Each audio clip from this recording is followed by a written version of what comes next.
qué Jesús fue crucificado?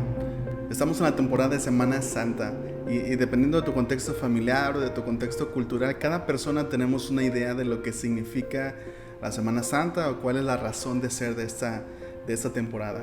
La asociamos comúnmente con Jesús, su muerte y su resurrección.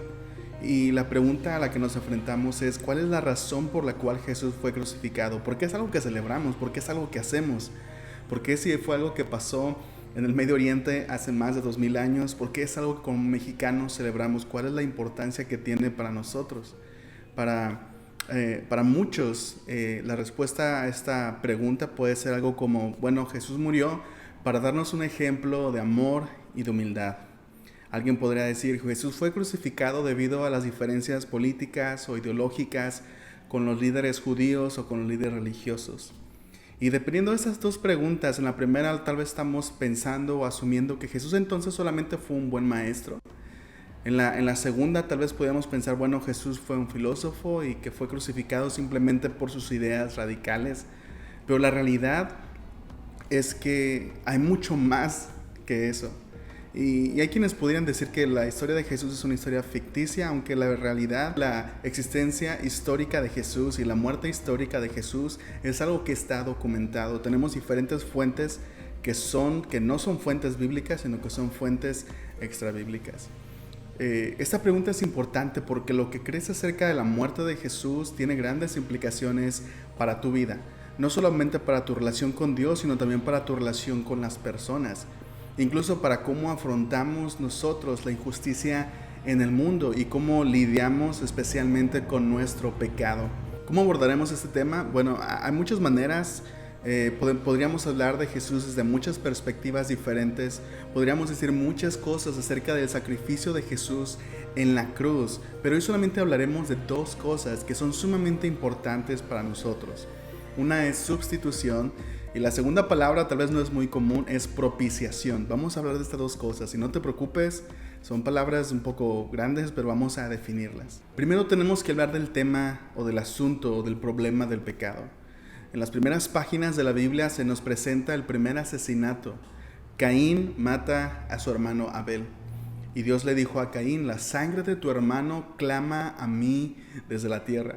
No había ningún testigo de lo que había sucedido, pero Dios viene con Caín y le dice: la sangre de tu hermano clama a mí desde la tierra. ¿Por qué clama? Por justicia.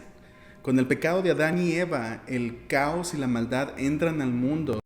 Y la muerte de Abel es una confirmación de esta nueva realidad para ellos. El corazón humano tiene una tendencia hacia el pecado. Y probablemente tanto tú como yo podemos verlo en nuestras propias vidas. Nuestros corazones tienden hacia el pecado, hacia el egoísmo, hacia la injusticia en muchas ocasiones. Pecado no es simplemente una palabra religiosa que usamos cuando alguien rompe una regla. El pecado es mucho más profundo. Y es muy probable que tú ya sepas esto, que lo hayas experimentado en tu propia vida, porque hay algo que Jesús decía: porque de dentro del corazón del hombre salen los malos pensamientos, los adulterios, las fornicaciones, los homicidios, los hurtos, las avaricias, las maldades, el engaño, la lascivia, la envidia, la maledicencia, la soberbia, la insensatez y muchas otras cosas. Así como la sangre de Abel clamaba por justicia desde la tierra, así como Caín ahora tenía una deuda de justicia para con Dios, nosotros también. Tal vez no hemos asesinado a nadie, pero podría asumir que cada uno de nosotros ha colaborado en la injusticia que vemos en el mundo. Y tal vez podrías pensar: bueno, mi injusticia no es tan grande como la de algunos empresarios o algunos políticos, pero tenemos que dejar las cosas claras. Tenemos que asumir nuestra responsabilidad y tenemos que reconocer que hemos colaborado en la injusticia que hay en el mundo, en la injusticia que hay en nuestras propias vidas. También hemos fallado en reconocer la imagen de Dios en la otra persona. Tal vez hemos engañado o hemos mentido o hemos hablado mal de otra persona o hemos sido infieles en nuestros pensamientos o hemos robado o hemos sido egoístas. Podemos intentar compensar todos nuestros errores, podemos intentar esconderlos o simplemente podemos decir: esto no es malo, todos lo hacen. Pero la historia de Caín y Abel nos revela una realidad muy importante. Dios está viendo, Dios está consciente y está escuchando. Recuerdo que cuando era niño se me enseñó que cuando pecabas, y cuando estás pecando, me dijo un maestro, recuerdo que me dijeron varias veces, alguna maestra o algún maestro, cuando pecas, Dios se voltea para no verte cuando pecas. Pues la realidad es que no es cierto. Dios está consciente, Dios está presente y Dios está observando. Así que nos enfrentamos ahora a dos preguntas. ¿Cómo lidias con tu propio pecado? Es decir, ¿qué haces con él? ¿Qué haces cuando experimentas culpa, cuando experimentas vergüenza? ¿Qué haces cuando tu misma conciencia te acusa? ¿Intentas apagarla? ¿Intentas decirle, no, mira, todos lo hacen? ¿Intentas compararte con otras personas? Y la segunda pregunta es similar. ¿Cómo lidias con el pecado cometido en contra de ti? ¿Cómo respondes o cómo enfrentas la injusticia que hay en el mundo? Son preguntas muy importantes porque son cosas con las que lidiamos cada día y son cosas muy, muy personales. Y déjame decirte, la crucifixión de Jesús tiene respuestas para nosotros. Así que vamos a abordar la primera palabra o el primer concepto, que es la sustitución. Jesús tomó nuestro lugar en la cruz. A eso nos referimos con sustitución. Jesús tomó nuestro lugar en la cruz. Leamos Hebreos capítulo 9, versículos del 26 al 28. Pero ahora en el fin de los tiempos, Cristo se presentó una sola vez y para siempre, para quitar el pecado mediante su propia muerte en sacrificio. Y así como cada persona está destinada a morir una sola vez y después vendrá el juicio, así también Cristo fue ofrecido una sola vez y para siempre. A fin de quitar los pecados de muchas personas, Cristo vendrá otra vez, no para ocuparse de nuestros pecados, sino para traer salvación a todos los que esperan con anhelo su venida. He escuchado esta pregunta en varias ocasiones. ¿Por qué Dios no simplemente perdona los pecados y ya? ¿Por qué Dios no simplemente perdona los pecados y ya? ¿Por qué no simplemente los borra? ¿Por qué tuvo que enviar a Jesús? ¿Por qué tuvo que enviar a su Hijo a morir? ¿Por qué Jesús tuvo que morir crucificado de una manera tan cruel? Ok, imagina que alguien comete un crimen en contra tuya, en contra de tu familia, y que tu familia sale afectada. Si vas a un juicio y el juez dice, como soy un juez lleno de amor y soy un juez justo, voy a perdonar al criminal. Tú vas a pensar, primero, no eres un juez justo, porque el criminal no ha recibido su merecido. Y segundo, también vas a pensar, y tampoco eres un juez lleno de amor, porque estás siendo indiferente al daño en contra de mí y en contra de mi familia. Entonces, ¿cómo Dios entonces resuelve este conflicto? ¿Cómo Dios puede perdonar al pecador y al mismo tiempo ser justo? Muchas culturas tenían una conciencia de justicia. No justicia solamente en relación a su propia comunidad, sino tenían una conciencia, una noción de que tenían que apaciguar la ira de los dioses debido a la maldad o a la injusticia. Y es porque en nuestra conciencia sabemos que hay algo como la justicia. Y aunque nuestro pecado muchas veces puede ser estar oculto, a lo mejor nadie se da cuenta, muchas veces nuestra conciencia nos convence y nos dice que hay algo perverso, hay alguien que está observando y hay alguien ante quien somos responsables con lo que hacemos, con nuestro cuerpo, con nuestra vida, con nuestros recursos, con la otra persona, con nuestro prójimo. Hay cierta responsabilidad que sentimos y que sabemos que tenemos que satisfacer. Así que en el Antiguo Testamento Dios estableció un sistema de sacrificios, pero era muy particular y diferente a otros sistemas sacrificiales. En uno de los sacrificios, porque había diferentes sacrificios, un sacerdote se presentaba y ese sacerdote representaba al pueblo y una vez al año ofrecía un sacrificio, un cordero inocente. Y este cordero, en lugar de que el pueblo muriera debido a su pecado y a su injusticia, este animal inocente tomaba el lugar, era un sustituto por todo el pueblo. Así que en ese sistema sacrificial que Dios estableció era solamente una sombra, es decir, era una promesa. A través de ese sistema Dios estaba diciendo, un día voy a enviar a un inocente a tomar sobre sí los pecados de todo el mundo. Es lo que nos está diciendo el escritor de Hebreos. Jesús vino y cargó con los pecados de muchos, cargó con los pecados de todos. Un día voy a enviar a un inocente a tomar sobre sí los pecados de todo el mundo. Yo voy a enviar a alguien que va a ocupar tu lugar. para que tú no tengas que pagar por tus propios pecados, voy a enviar a alguien que pueda pagar en tu lugar. Y aquí comenzamos a ver la hermosura de las buenas noticias, la hermosura del sacrificio de Jesús en la cruz. Jesús es nuestro sustituto. Recuerdo que cuando era niño, un día estaba en casa de mi primo y no recuerdo exactamente qué juguete era. Recuerdo que teníamos como 10, 11 años. No sé qué juguete era, pero recuerdo que rompí uno de sus juguetes. Y mi tía, que era una de las hermanas de mi mamá, ella era una de las más estrictas. Así que cuando rompí ese juguete yo sabía, aquí se acabó todo. Tengo que hacer mi testamento, tengo que dejar mis cosas en orden porque este día ya se acabó para mí. No voy a decir el nombre porque probablemente alguno de ustedes la conoce, pero era súper estricta. Y recuerdo que mi primo era bien noble. Y recuerdo que cuando mi tía se dio cuenta y cuando preguntó quién había roto el juguete, mi primo dijo, yo lo rompí. Él no lo había roto, yo había sido, pero él tomó mi lugar. Y él soportó toda la ira de mi tía, se puso en mi lugar, él fue mi sustituto. Recuerdo que fue algo que me sorprendió mucho, especialmente cuando eres niño, porque tal vez no estás acostumbrado a que alguien haga eso por ti. Y fue algo que me quedó tan grabado que todavía lo recuerdo. Una de las primeras cosas que se dice de Jesús en el Evangelio de Juan es, y Juan el Bautista lo dice, miren ahí, el Cordero de Dios, ahí está el Cordero de Dios que quita el pecado del mundo. Y esas palabras tenían un significado sumamente profundo para el pueblo de Israel. Tenían un significado sumamente profundo para las personas que estaban escuchando en ese momento Juan el Bautista. Ellos sabían qué significaba el Cordero de Dios, porque cada año como pueblo ofrecían un cordero como sacrificio, como sustituto. Y recordaban cómo para que ellos no murieran, tenían que proveer ellos, tenían que matar a un cordero inocente. Así que cuando Juan dice, ahí va el Cordero de Dios que quita el pecado del mundo, ellos sabían a qué se refería. Ellos tenían todo este contexto cultural que les permitía comprender cómo Dios está presentando un cordero y ese cordero es una persona, ese cordero es ese hombre que va caminando por ahí, es Jesús.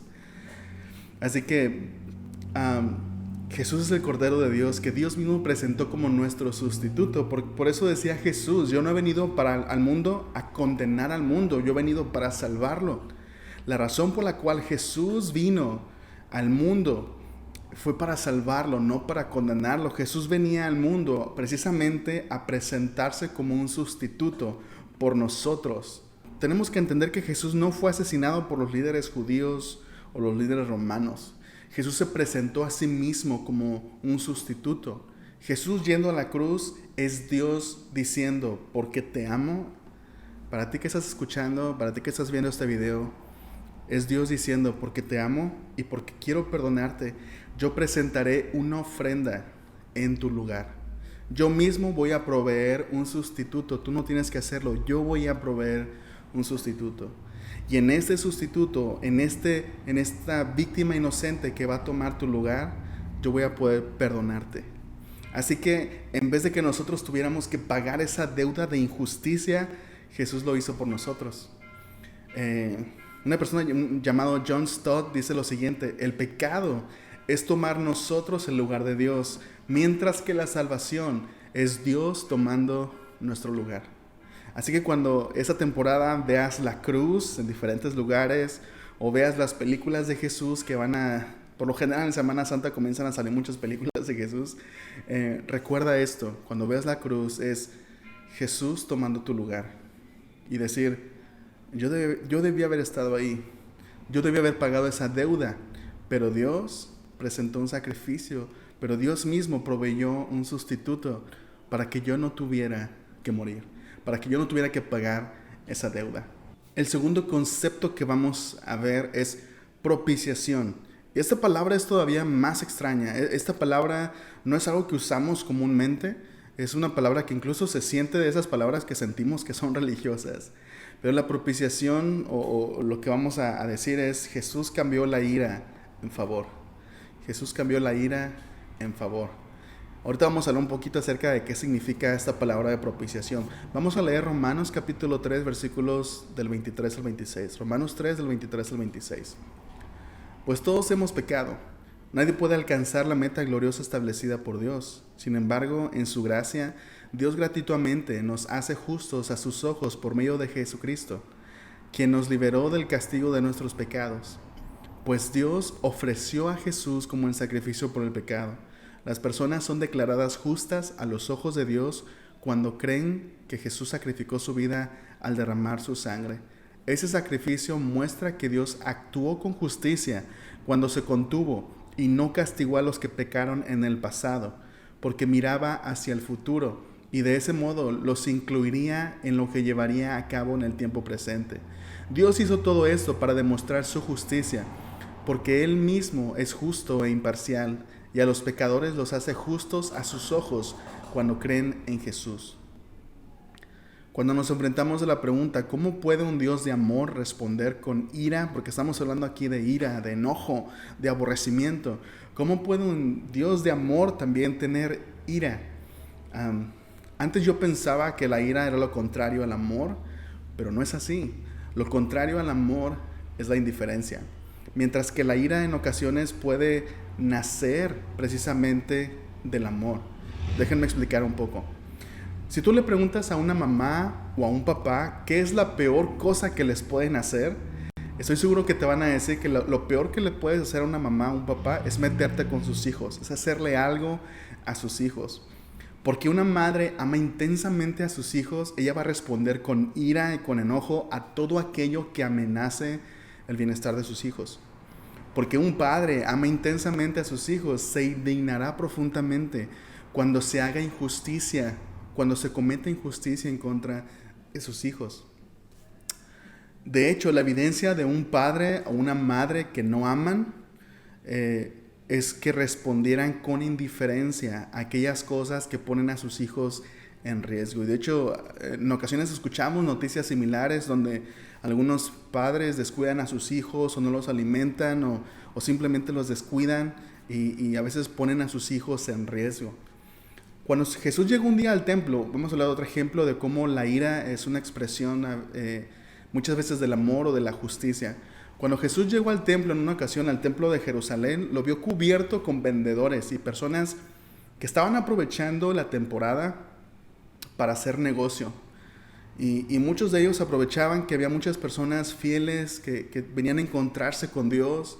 Y esas personas aprovechaban este momento para hacer negocio y para tratar de ganar un poco más de dinero con las personas.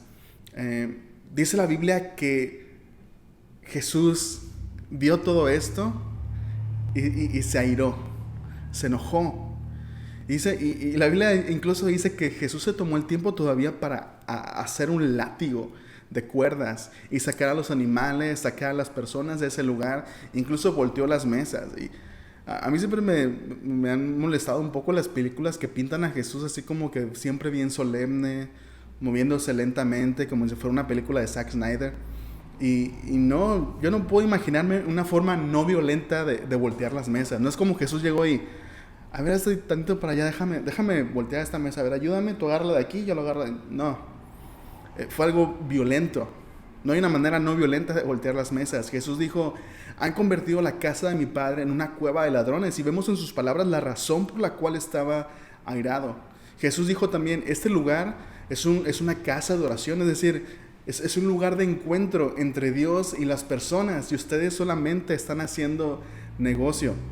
A lo que voy es que la ira de Jesús nació de su deseo por justicia, de su amor por Dios, de su amor por las personas y por desear que por desear que las personas pudieran encontrarse con Dios. Y reaccionó con ira ante las personas que estaban estorbando para que las personas pudieran encontrarse con Dios. Dios es santo y Dios es justo. Y su respuesta al pecado es ira, es enojo, es aborrecimiento. La respuesta de Dios a mi pecado y a tu pecado es ira, porque Dios es un Dios justo.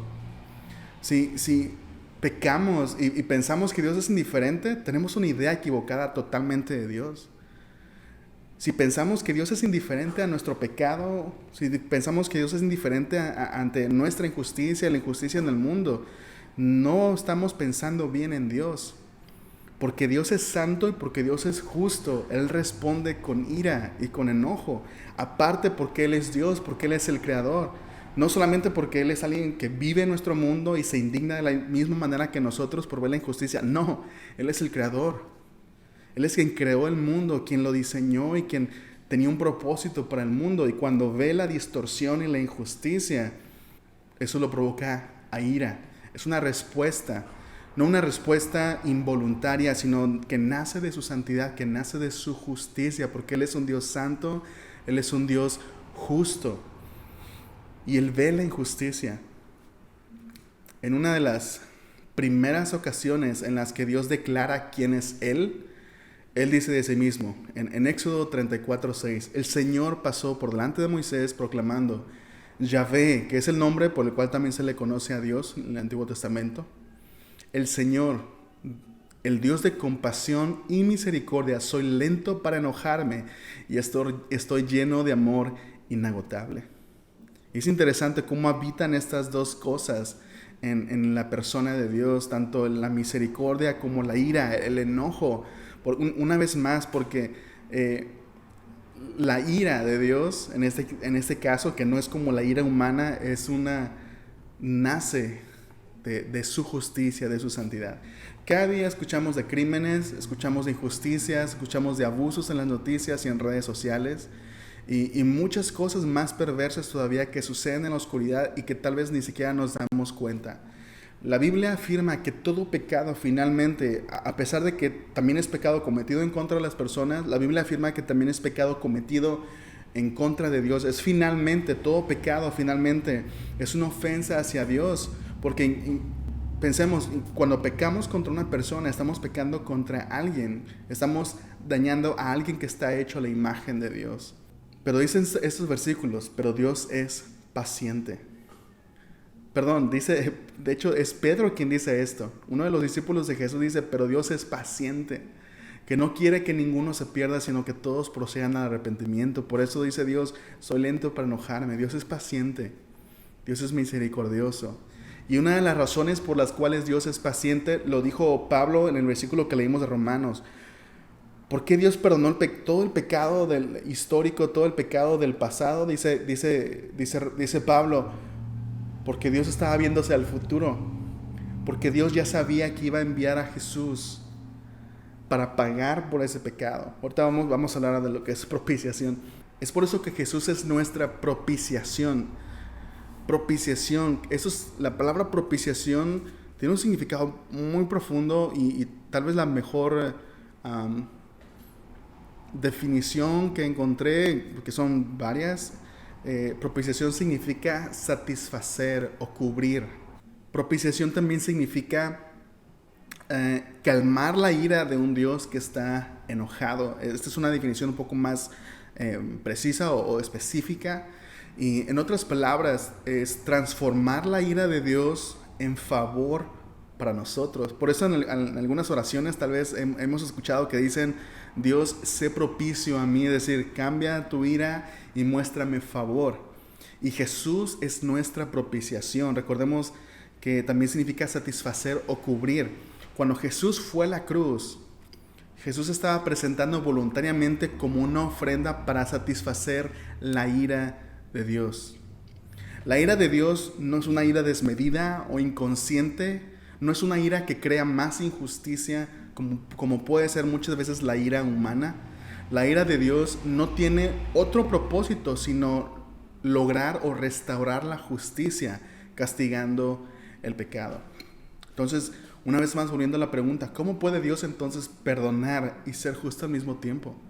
¿Cómo Dios puede decirle a alguien que ha pecado, te perdono, y al mismo tiempo seguir siendo justo? Bueno, aquí es donde entra Jesús. Aquí es lo que Pablo dice, en Jesús Dios muestra su justicia, pero también muestra su misericordia, porque Jesús dice, yo pagaré tu deuda, yo sufriré la consecuencia por tu pecado. Así que Jesús camina a la cruz voluntariamente, tomando en su ser, absorbiendo como si fuera una esponja mis pecados y tus pecados, y los toma como suyos. Y nos dice, la ira que tú mereces por tu pecado, la ira justa de Dios que tú mereces, es ese enojo que tu misma conciencia te dice cuando estás mal, que tu misma conciencia te dice que eres culpable, esa ira que merecemos por nuestra justa culpabilidad, por lo que hemos hecho, por el ser egoístas, por no amar a nuestro prójimo, la ira que merecemos por nuestra injusticia, dice Jesús, yo voy a tomar tus pecados como si fueran míos y voy a morir en la cruz para satisfacer la ira de Dios por tu pecado. La ira que tú mereces por tu pecado, yo la soportaré para que tú no tengas que hacerlo. Eso significa que Jesús es nuestra propiciación. ¿Te das cuenta? Especialmente, hermanos, si tú eres cristiano, cuando pecamos, y cuando pecamos ligeramente, pensando que Dios es indiferente a nuestro pecado, déjame decirte, tenemos una idea equivocada de Dios. Si tú pecas y piensas que Dios es indiferente a tu pecado, tenemos una idea muy equivocada de quién es Dios. Estamos ignorando que Dios es justo y que Dios responde con ira hacia el pecado. Y también estamos ignorando el sacrificio que Jesús tuvo que hacer, lo que Jesús entregó, que se entregó a sí mismo para pagar por nuestra culpa, para convertir la ira de Dios en favor para nosotros. Y si tú eres creyente, déjame decirte y déjame aclararte, si pecas no pierdes tu salvación. Cuando hemos creído en Jesús y si hemos sido salvos, si hemos sido justificados, si hemos puesto nuestra fe en Jesús, la salvación es para siempre. No la perdemos. Pero tenemos que recordar esto. Y si hemos perdido la verdad acerca de quién es Dios, tenemos que recuperarla. Porque déjame decirte, y como lo han dicho muchas otras personas, si no ves tu pecado por lo que es, Jesús para ti nunca va a ser hermoso. La cruz para ti nunca va a ser suficiente o hermosa, porque estás ignorando la justicia y la santidad de Dios. Así que Jesús muere en la cruz, cargando nuestros pecados como si fueran suyos. Dios en Jesús, Jesús en la cruz, no solamente logra el perdón para nosotros, sino que logra el favor de Dios para nosotros. Pero es Dios mismo en Jesús tomando nuestro lugar. Jesús transforma la ira en favor. Quiero terminar con esas dos preguntas que hacía al principio. ¿Cómo lidias con tu pecado? Una opción puede ser que te digas, que simplemente niegues el hecho de que eres un pecador, que digas, no soy pecador, no me has convencido, no formo parte de esa categoría que tú estás hablando. Es una de las opciones que probablemente la manera en la que lidias con tu pecado es simplemente ignorarlo o ser indiferente o negarlo simplemente. Otra de las cosas, probablemente hay personas que lo que hacen para lidiar con su pecado es hacer cosas para compensar su pecado, hacer buenas obras para compensar lo malo que han hecho. Y esto es igual de ineficaz, porque no podemos compensar algo que ya se hizo, no podemos arreglar la injusticia que hemos cometido, no podemos borrar lo que hemos hecho. A pesar de que hagamos buenas cosas, nunca vamos a poder borrar eso. Lo único que puede borrar nuestros pecados, como si nunca hubieran sido cometidos, es Jesús, por lo que ya hablamos, por la propiciación. Porque Jesús se presenta para satisfacer esa deuda que nosotros teníamos para con Dios, esa ira que teníamos reservada, Jesús la paga y Jesús dice, ahora es como si nunca hubieras pecado. Lo que Jesús nos dice es, yo tomé tu lugar para que tú no tengas que hacerlo. Yo pagué por ti para que tú no tengas que pagarlo. Y si crees en mí, eres declarado justo delante de Dios. Por eso yo morí en la cruz.